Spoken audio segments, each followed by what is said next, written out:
2월 24일 오전엔 쌀쌀하고 낮엔 포근합니다.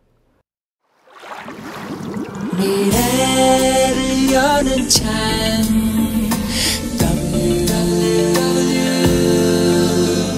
WWToday. 오늘도 환경 관련 주요 뉴스 시작하겠습니다. 오늘 네이버 뉴스 토픽 1위가 타이거 우즈 차량 전복 사고였습니다. 그런데 이 사고 차량을 보니 현대 자동차였고 이 자동차가 집중 조명을 받았습니다. 주인공 현대차가 어제 포스코와 협약을 했습니다. 석탄 대신 수소로 철강을 생산한다라는 제목으로 연합뉴스 기사가 실렸고요. 수소 환원 제철 기술은 이산화탄소 배출량을 저감시키는 공정 기술인데요. 2050년까지 그린 수소를 기반으로 한 새로운 제철 구현을 구상했다고 합니다. 매일경제 아침 15면 기사입니다. 국제에너지기구 사무총장 인터뷰가 실렸는데요. 기술혁신 뛰어난 한국, 탄소 중립 경제의 성장기에 있다라는 제목으로 실렸습니다. 철강 화학 비중 높은 한국이 정교한 탄소 제로 정책에 필요하다라고 얘기를 했고요. 기후 변화 대응이 경제 회복 핵심이고 신산업 통해 고용 창출이 한몫할 수 있다라고 얘기를 했습니다.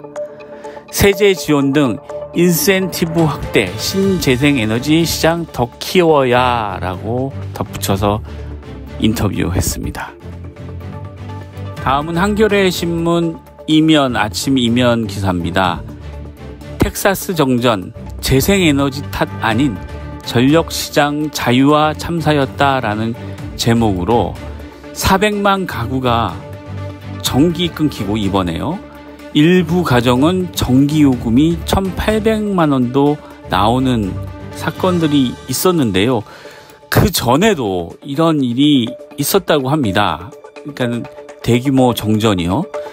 2011년 2월 혹한으로 발전소 200곳 정도가 가동이 중단됐고 그 당시 8시간 동안 100만 가구가 정전되었던 일이 있었다고 하고요. 2014년 1월에도 혹한 탓에 4시간 동안 블랙아웃 상황이 있었다고 합니다.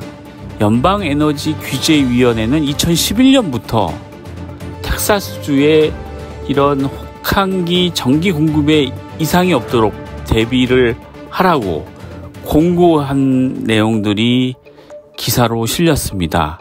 그러니까 이번에 기후재앙이 인재일 가능성을 분석한 기사입니다. 환경부 인터넷 기사입니다. 상표띠 없는 생수 이르면 상반기 출시라는 제목으로 실렸고요.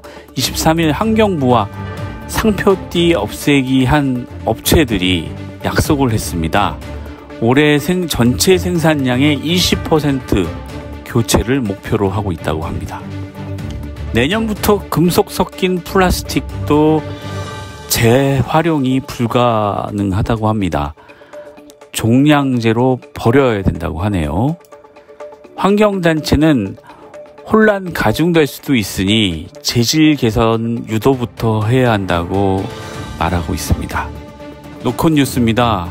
북한 오존층 파괴 물질 감축계획 미이행, 이유는 대북 제재 때문이라는 제목으로 실렸고요.